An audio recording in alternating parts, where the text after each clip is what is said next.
আমার ঘরে আমি প্রায় ডেজার্টটা বানিয়ে থাকি, কারণ হচ্ছে আমার ছেলে বিশেষ করে ভাত খাওয়ার পরে ওর মিষ্টি জাতীয় কোনো খাবার খেতে হবে, হয়তো মিষ্টি বা অন্য কোনো ডেজার্ট তার থাকতেই হবে। তা আমি সবসময় চেষ্টা করি যে কোনো না কোনো ডেজার্ট বা মিষ্টি আইটেমটা রাখার জন্য ঘরে। তো আসসালামু আলাইকুম, সবাই কেমন আছেন?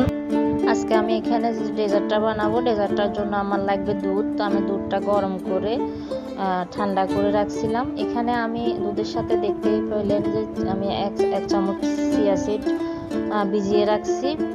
তো এর পাখে আমি সাবুদানা আর হচ্ছে নুডলস এগুলো আমি সিদ্ধ করে ধুয়ে পরিষ্কার করে ঠান্ডা পানি দিয়ে ধুয়ে রাখছি। আর হচ্ছে এখানে আমি কিছু ফল কেটে নিচ্ছি, ফলটা আপনার পছন্দ অনুযায়ী নেবেন, যেহেতু আমের মৌসুম তাই আমি এখানে আমটা একটা আম পিউরি করে দিলাম আর একটা আমের অর্ধেক আমি কিউব করে কেটে নিলাম।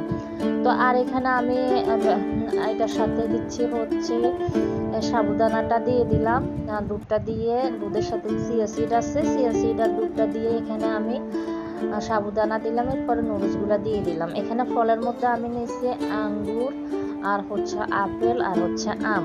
আপনারা চাইলে এখানে আনার বা কলা ওটাও ইউজ করতে পারবেন, কোনো সমস্যা নেই। তো আমি এগুলা মিক্স করে এখন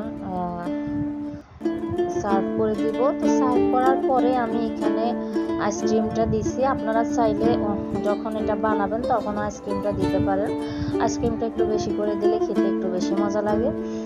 তো এইভাবে আমি ডেজার্টটা বানিয়ে ফেললাম। এটা একদম সহজ, কোনো কঠিন কিছু না, যে কেউ এটা সহজে অনায়াসে বানাতে পারবেন। তো আজকের ভিডিওটা যদি ভালো লাগে একটা লাইক করবেন।